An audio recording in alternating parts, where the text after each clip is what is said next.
잠언 19장 8절에서 15절 말씀입니다.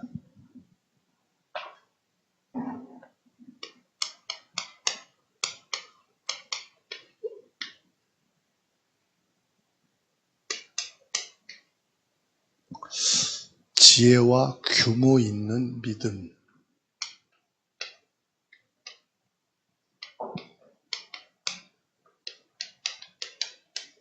신앙생활이죠.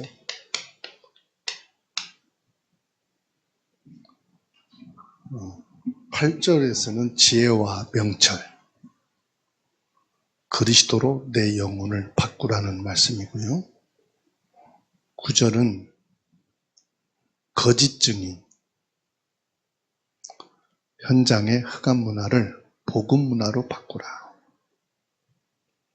11절은 노하기를 더디한 영적인 그릇을 준비해라. 노한다는 것은 수용과 추월을 못하는 걸 말하죠.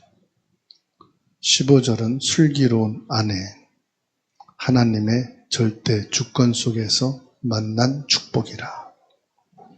15절은 깊은 잠, 게으름 속에서 우리는 영적인 파수꾼으로 세워졌다 하는 말씀입니다. 8절에서 말씀하고 있어요. 자기 영혼을 사랑하는 자. 영혼을 사랑하는 자.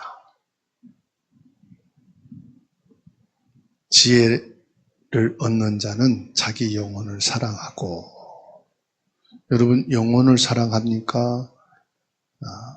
육체를 사랑합니까? 세상은 자기를 사랑하죠. 영혼을 사랑하는 게 아니라 자기 자신을 사랑해요. 몸을 사랑하고, 그래서 몸을 아끼고 몸을 위해서 모든 걸 투자합니다. 근데 성경은 말씀합니다. 참 지혜자, 성삼위 하나님, 영적인 것을 아는 사람은 영혼을 사랑한다. 이게 신자와 불신자 차이입니다. 사람들은 자기 몸을 사랑하지만 성도는 영혼을 사랑한다. 예수님이 말씀했죠. 너희 육신이 고난을 주고 죽음을 주는 자를 두려워하지 말고 그 몸과 영혼, 내세까지도 심판하시는 하나님을 두려워하라. 참된 지혜는 그리스도 말합니다. 성경 66권의 지혜는 예수 그리스도를 밝히는 거예요. 그래서 지혜 중에 최고의 지혜가 뭐냐? 예수 그리스도를 아는 것이고 그리스도를 믿는 겁니다. 내 영혼이 복음으로 답을 얻지 못하면 아무리 육신적으로 잘 살아도 그건 자기를 학대하는 거예요. 사람들이 돈을 벌고 성공하고 잘 사는 것, 이거를 위해서요. 열심히 사는 사람들 보면은 참 대단해. 몸 잠을 안 재워요. 몸을 쉬는 것을 허락하지 않아요. 그렇게 악착같이 돈을 벌고 성공하고 부유하게 살려고. 여러분 그게요, 자기 몸을 사랑하는 게 아니에요. 학대하는 거예요. 학대. 받아합시다. 몸을 학대하지 말자. 영혼을 사랑해야 되지 육신을 노예처럼. 그래서 돈 벌고 성공하고 부자가 된 다음에는 또 이 몸을요, 우상과 쾌락과 타락으로 또 망쳐버려요. 사람들이 얼마나 어리석은지 몰라요. 영적인 상태가 무너진 사람은요, 성공해도 모래성과 같은 거예요. 이렇게 해가지고요, 성공했다. 곧 무너집니다. 그래서 미국으로 이민 간 1세대들, 2세대들 성공하기 위해서 모든 시간과 인생과 정열을 다 투자해요. 저 중국이나 동남아시아나 이런 나라에서 한국에 온 사람들이요, 쉴 일도 없어요. 악적같이 막 일해요. 자녀들 2~3살인데 그냥 집에다 놓고 어린이집 보내냐, 유치원 보내냐, 돈 들어가게 왜 그러냐면 집에 있으면 되는 거. 그리고 난 다음에는요, 어떻습니까? 인생이 반복해서 돌아가는 거예요. 참된 지혜자는 뭐예요? 영혼을 사랑하는 자. 여러분들이 오늘 이 자리에 예배하고 있다는 것은 여러분은 영혼을 사랑하기 때문에 예배하는 자가 된 줄로 믿습니다. 육신은요, 나이를 먹고 세월이 지나면 다 부실하게 돼 있어요. 여기저기 아프고 병들고. 그래서 병원 신세. 지난주에 순천향 병원에 갔더니 전부 연세 있는 할아버지 할머니, 건강한 사람들, 젊은 사람들 한두 명 껴있고, 그 병원이 평생 돈 벌고 평생 일해가지고 노년에 다 병원에 가서 까먹고 돌아가시. 저도 그 사람 중에 하나고. 받아합시다. 영혼을 사랑합시다. 그게 지혜 있는 사람이에요. 9절입니다. 거짓 증인의 멸망입니다. 결국은요, 거짓 증인은 멸망하게 돼 있어요. 거짓 증인은 벌을 면하지 못할 것이요, 거짓말을 뱉는 자는 망할 것이니라. 거짓말을 뱉는 자는 망할 것이다. 이건 도덕적인 정직을 넘어서 거짓이라 이 말은 뭘 말합니까? 진리에 대한 태도를 말하는 거예요. 진리, 복음에 대한 태도. 즉, 진리를 받아들이지 않는, 예수 그리스도를 지식으로, 이론으로, 종교로 그냥 알고 지나가는 거예요. 우린 진리 앞에 서야 돼요. 복음 앞에 진실해야 돼요. 복음 앞에 1대1이 돼야 돼요. 복음과 나 사이에는 목사도 끼면 안 돼. 성도도 끼면 안 돼. 부모도 끼면 안 돼. 진리와 나 사이에 딱 서요. 주님 앞에 서요. 현장에는 복음이 아닌 다른 종교, 율법, 신비주의, 거짓 증인들이 가득 차 있습니다. 거짓 증인들이 가는 곳마다 거짓을 가지고 우리의 영혼을 강도질하고 도둑질합니다. 분명히 예수님이 말씀했습니다. 사탄은 거짓의 아비라고 말했어요. 이 진리 앞에 서지 못하도록 속인다 이 말이에요. 속지 말아라. 요한복음 8장 44절. 속지 마시기 바랍니다. 오직 예수가 그리스도라는 참된 증언만이 사단의 세력이 꺾이고 죄와 저주가 무너지는 줄 믿으시기 바랍니다. 저와 여러분들은 그 어떤 경우에도 복음의 진리 앞에 서라.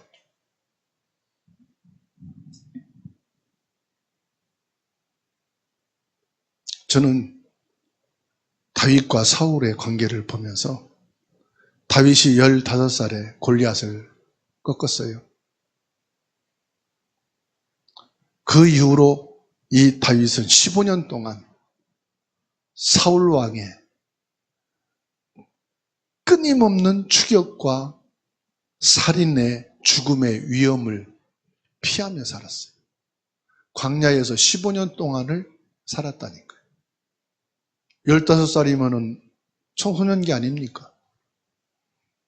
사울을 죽일 수 있는 기회가 수십 번 있었어도 다윗은 사울 왕은 하나님이 기름 부어 세운 자다. 사울은 하나님의 사람이다. 사울을 죽일 수 있는 것은 간단했어요. 사울이 다윗을 죽이려고 블레셋 군대에다 붙이기도 하고요. 그리고 암살하려고 자객을 숨기기도 하고요. 다 했지만은 다윗은 미리 그것을 알고 간파하고 그 위기를 다 피했어요. 30세 돼서야 다윗이 유대 나라의 왕이 되고 사울 왕이 죽고 3년 동안 그 아들이 대를 이었다가 죽고 난 다음에 통일 이스라엘의 왕이 됐어요. 33살에.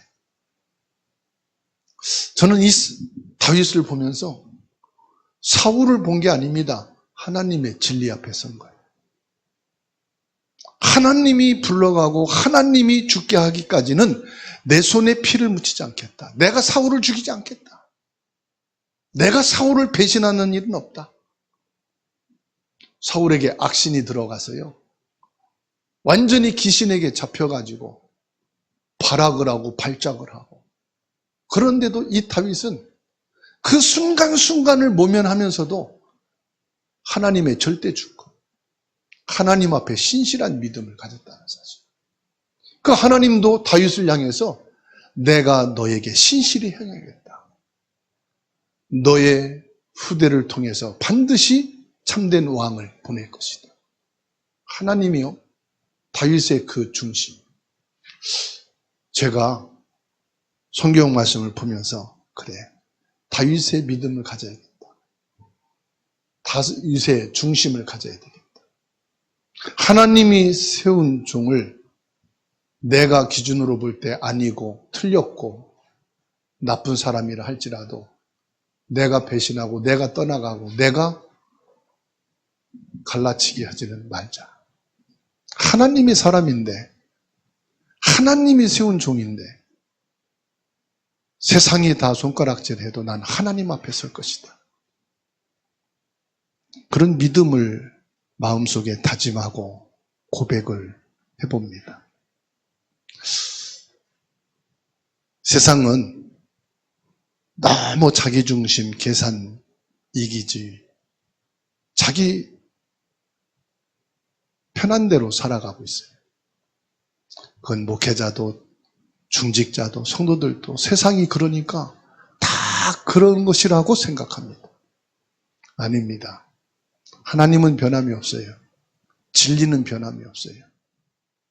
그래서 저와 여러분들은 진리 앞에 서야 되는 줄로 믿습니다. 10절에서 12절입니다. 위기와 갈등을 넘어서는 힘입니다. 사람마다 다 위기가 있어요. 갈등이 있어요. 중요한 걸 이거 넘어서는 힘이 있느냐 없느냐가 중요한 거죠. 10절입니다. 미련한 자가 사치하는 것이 적당하지 못하거든 하물며 종이 방백을 다스립니다.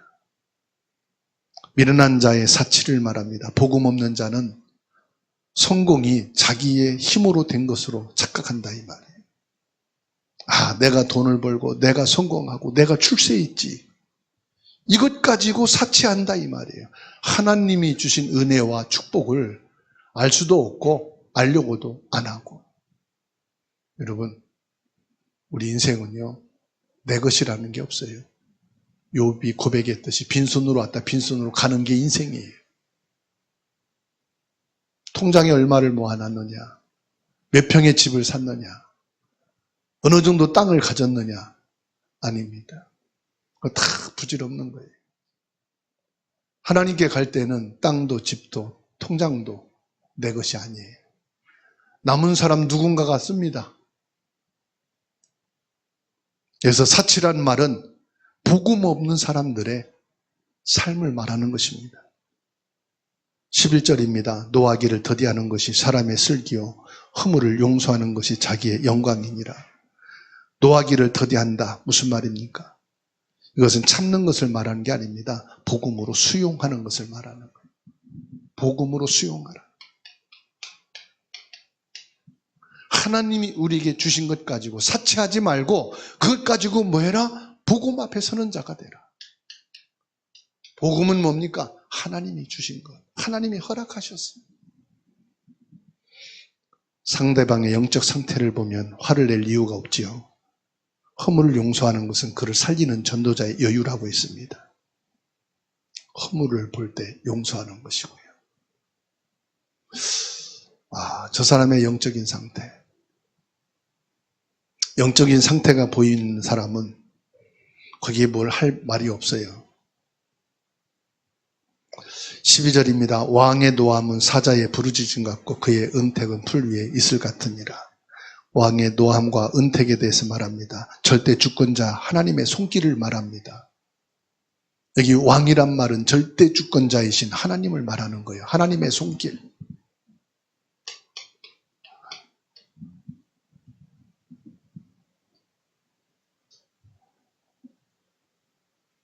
사람의 눈치를 보다가 하나님의 은택, 이슬의 축복을 놓치는 자가 되지 말라 이 말이에요. 이슬은 항상 있는 게 아닙니다. 이른 아침에만 있다가 해가 뜨면 말르고 없어져요. 저와 여러분들이 세상을 사는데 사람 눈치보다 더 중요한 것은 하나님의 은혜, 하나님의 이슬을 맛보는 자가 되기를 주의 이름으로 축원합니다. 그래서 저와 여러분들은 모든 이기와 갈등을 넘어서고 이기는 힘이 하나님의 은혜요, 하나님의 손길 속에 있어야 되는 줄 믿으시기를 주의 이름으로 축원합니다. 13절에서 14절입니다. 여기에서는 가정과 후대에 대해서 말씀하고 있어요.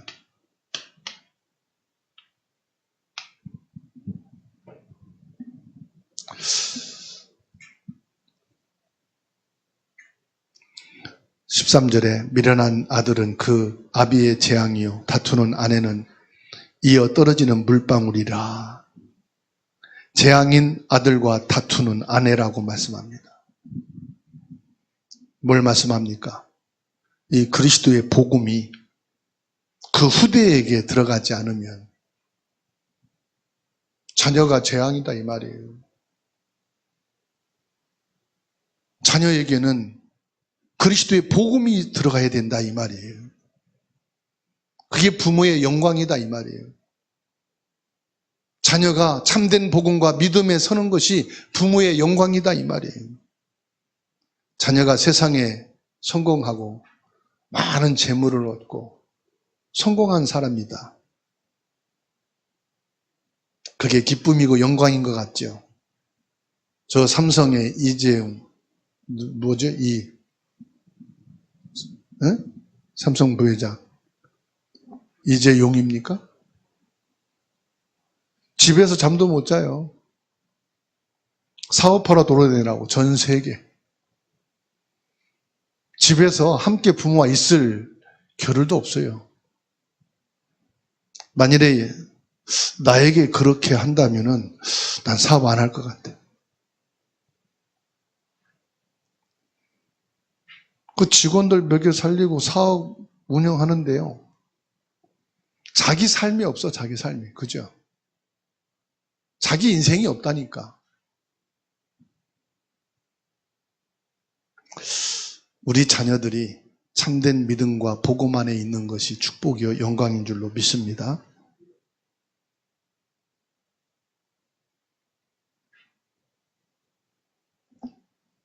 그리고 뭐라고 말씀합니까? 다투는 아내는 이어 떨어지는 물방울 소리 같다. 물방울과 같다. 무슨 말이죠? 정신적인 고통, 인생의 괴로움, 영적인 소모를 말합니다. 물방울이 모여져야 되는데 물방울이 떨어지면 어떻게 돼요? 다 소모되고 없어지는 거예요. 부질없는 거다 이 말이에요.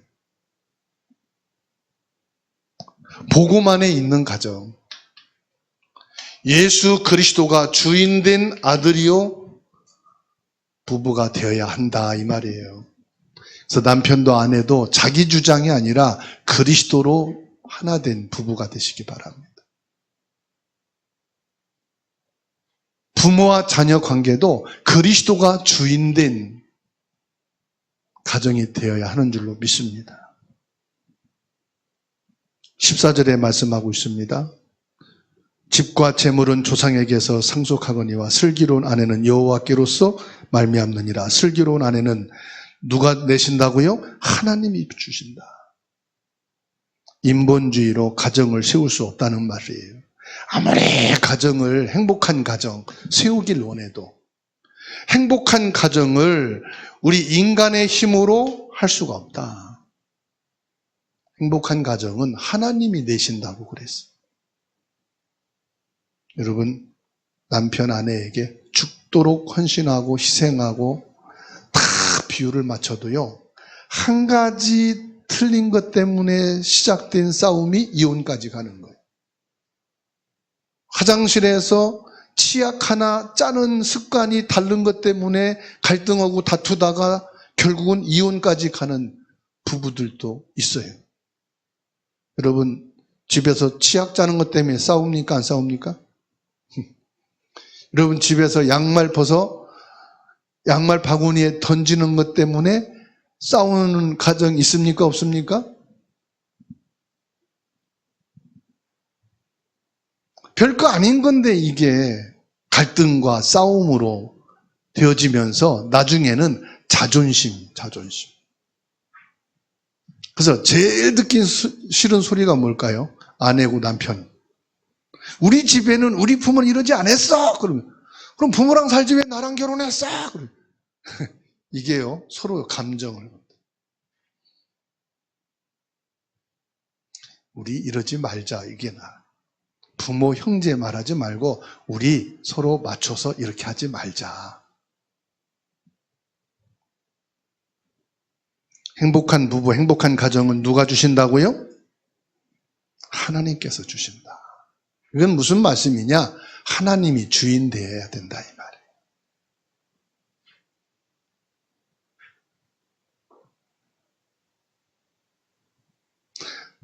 14절입니다.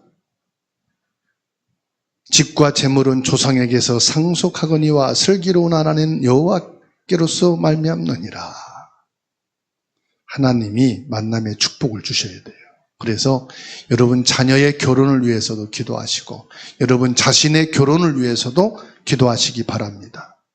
결혼과 가정은 전도운동의 가장 중요한 모델입니다. 그래서요, 가정이 행복해야 전도가 돼요. 가정이 행복할 때 참된 전도를 할 수 있어요. 받아합시다. 가정의 주인을 바꾸자. 가정의 주인은 당신도 아니고 내가 아니고 그리스도가 주인 되셔야 돼. 오늘부터 주인을 바꾸고 시작합시다. 서로 기득권 가지고 주인 다툼해야 싸움만 나지 상처만 깊지 해결 안 됩니다.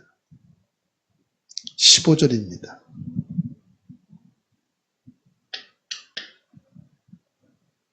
영적인 나태와 기갈이라. 영적인 나태와 기갈.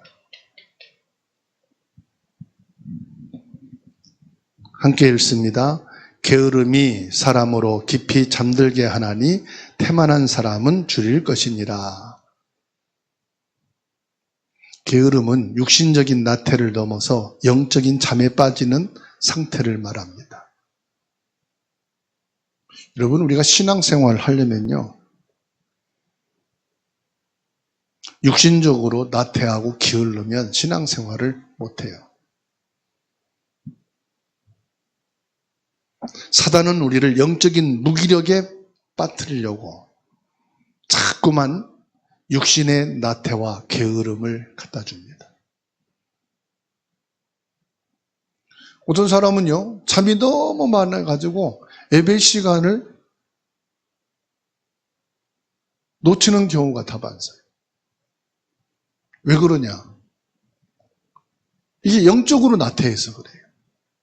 학교나 직장 생활은 전혀 지각 없이 잘 하거든. 영적으로 나태하면은요, 예배가 자꾸만 이렇게 영적인 상태.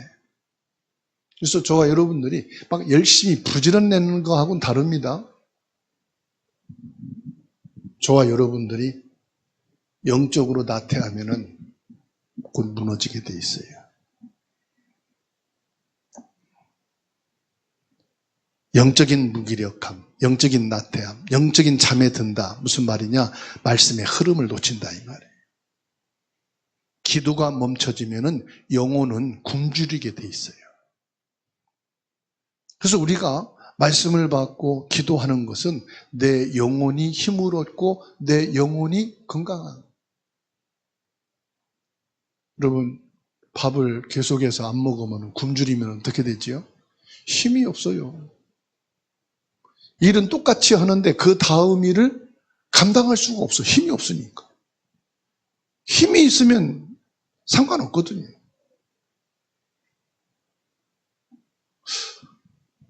힘이 있을 때는 하루 이틀 잠을 안 자도 조금만 휴식하면 다 회복이 되는데요. 이제는 나이를 먹고 힘이 없으면 먹는 것도요, 조금 잘못 먹으면 며칠 동안 고생하고, 조금만 잠을 못 자면 며칠 동안 그게 여운이 남고, 그게 몸이 약하다는 증거잖아요.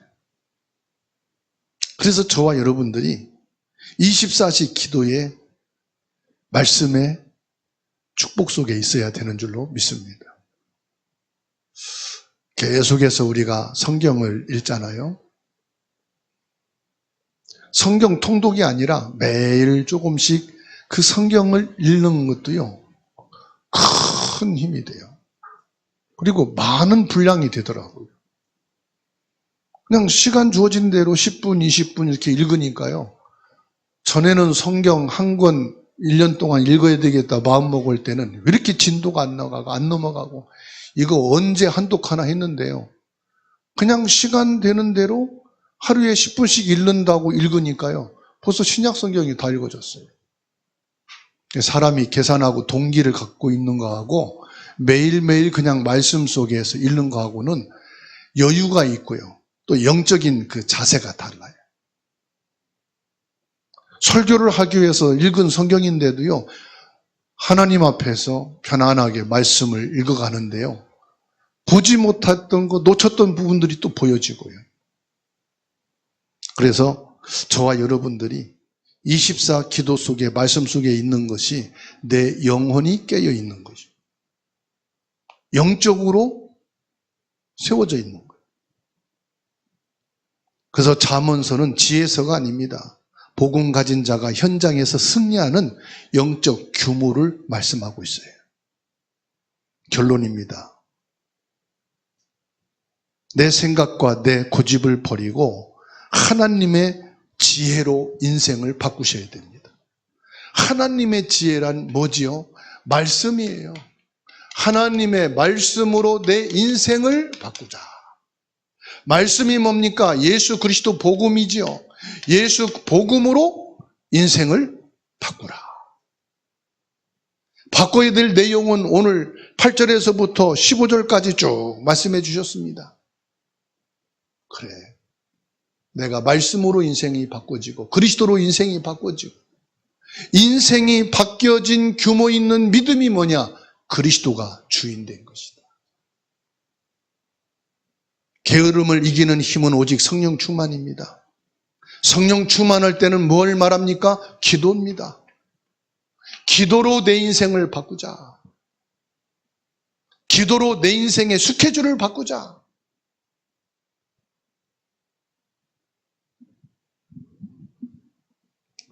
밤에 잠을 자는데 몸이 불편하고 힘이 들어서 잠이 안 와요. 뒤척이다. 예수님, 잠을 잘 수 있게 잠을 허락해 주세요. 그 고백을 하고 나면은 나도 모르게 잠이 스르르 와요. 몇 시간 뒤척일 게 아니라 기도부터 할 걸. 그래서 연세 드신 분들이 자다 깨면 잠이 안 온다고 하는데 그게 무슨 말인가? 나는 커피 2잔을 마셔도 바로 잠자고, 배가 불러도 잠이 잘 자고, 자고 자도 잠이 쏟아지는데, 근데요, 이제서야 그게 느껴져요. 자다가 1시에 일어나면은 안 나. 뒤척이면은 2시, 3시. 또 한잠 자다가 3시에 일어나면 또 잠이 안 와. 그냥 누워있다가 새벽 예배가 그냥 오는 거예요. 아, 이래서 그런 말을 했구나. 기도로 하루를 시작하는 스케줄이 있게 되기를 주의 이름으로 축복합니다. 나의 만남과 업이 생명을 살리는 전도가 돼야 돼요. 저와 여러분들이 이 땅에서 최고의 열매가 뭘까요? 전도입니다. 하나님이 왜 나에게 이 만남을 주시고 이 업을 주셨을까? 전도를 위해서요. 전도하지 말고 전도를 위해서 기도하세요. 아, 나도 전도 한번 하고 싶다. 나도 전도에 쓰임받는 자가 되고 싶다. 나도 한번 전도가 되어지는 체험을 갖고 싶다. 그게 기도예요. 그렇게 되면 하나님께서요, 전도가 되어지는 만남을 주셔요. 전도할 수 있는 체험을 주셔요. 빌립보서 4장 6절 7절입니다. 아무것도 염려하지 말고 너희 마음과 생각을 지키시는 하나님께 감사함으로 아뢰라. 기도하면 하나님이 응답을 주십니다. 여러분의 마음과 소원이 하나님 앞에 기도로 상달될 때 응답이 와요. 사도행전 1장 8절에 오직 성령이 너희에게 임하시면 땅끝까지 이르내 증인이 되리라. 성령이 역사하시면, 성령이 역사하실 때, 성령 충만할 때 전도가 되어지는 축복이 있게 됩니다. 요한 3서 1장 2절에 내 영혼이 잘된 같이 범사가 잘되고 강건하기를 원하노라. 오늘 말씀의 결론이에요. 지혜와 규모 있는 믿음의 생활. 지혜와 규모 있는 믿음. 먼저 내 영혼이 잘 되면, 내 영혼이 건강하면, 내 영적인 상태가 하나님 앞에 서게 됩니다. 그래서 오늘 말씀 기억하세요.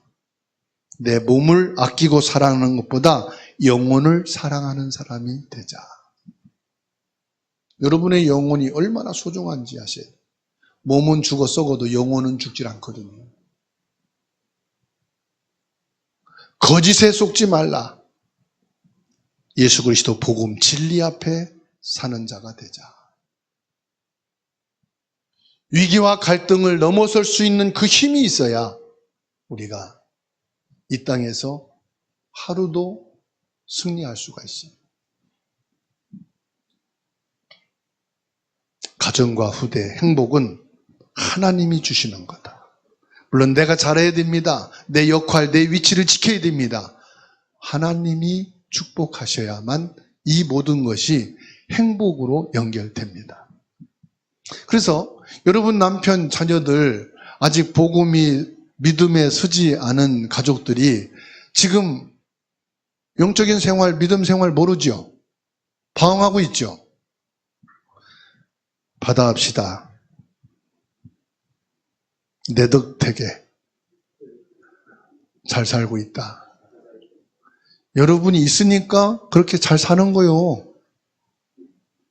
여러분이 하나님과의 관계 속에 행복하니까 그 남편, 아내, 자녀들, 형제들이 하나님 모르고 열심히 사는 거예요. 여러분 어서 보세요. 어떻게 되겠는가? 영적인 구심점이 없어져 버려요.